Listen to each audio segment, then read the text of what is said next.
Hi hello అండి, నేను మీ Shweta. Welcome to my YouTube channel అమ్మాయి గారి వంటలు. Today recipe is square shape chips. Square చిప్స్ని చాలా ఈజీగా ఇంట్లో ఉండే వాటితోనే తయారు చేసుకోవచ్చు. దాని తయారీ విధానం చూద్దాం. మరెందుకు ఆలస్యం, let us start the recipe.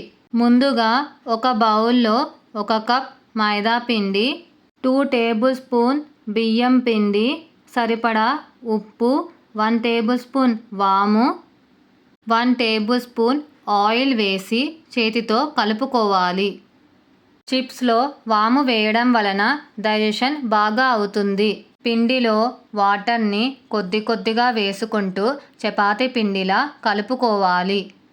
ఇందులో బియ్యం పిండి వేయడం వలన చిప్స్ చాలా క్రిస్పీగా వస్తాయి. పిండి ముద్ద సెమీ సాలిడ్గా ఉంటే చాలు. పిండి ముద్దని కొద్ది కొద్దిగా తీసుకొని దానిపైన పిండిని చల్లుకొని బేల్ కర్రతో చపాతీలా రుద్దుకోవాలి.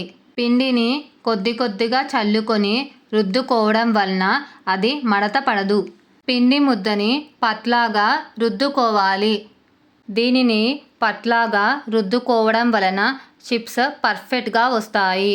నైఫ్ తీసుకొని చిప్స్ని ఇష్టమైన షేప్లో కట్ చేసుకోవాలి. నేను స్క్వేర్ షేప్లో కట్ చేసుకుంటున్నాను. కట్ చేసిన చిప్స్ అన్నీ ఒక ప్లేట్లో వేసుకోవాలి. ఒక కడాయిలో డీప్ ఫ్రైకి సరిపడా ఆయిల్ని వేసుకోవాలి.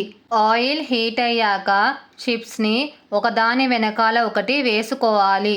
మంటని లో టు మీడియం ఫ్లేమ్లో అడ్జస్ట్ చేసుకుంటూ చిప్స్ని కాల్చుకోవాలి. చిప్స్ గోల్డెన్ బ్రౌన్ కలర్ వచ్చాక వేరే బౌల్లోకి ట్రాన్స్ఫర్ చేసుకోవాలి. మీకు ఈ రెసిపీ నచ్చితే ఒక లైక్ చేయండి. అలాగే మీ ఫ్రెండ్స్కి, రిలేటివ్స్కి షేర్ చేసి మరిన్ని వీడియోస్ కోసం ఛానల్ని సబ్స్క్రైబ్ చేసుకొని వీలైతే రెసిపీని ట్రై చేసి ఫీడ్బ్యాక్ రూపంలో నాకు కామెంట్ చేయండి.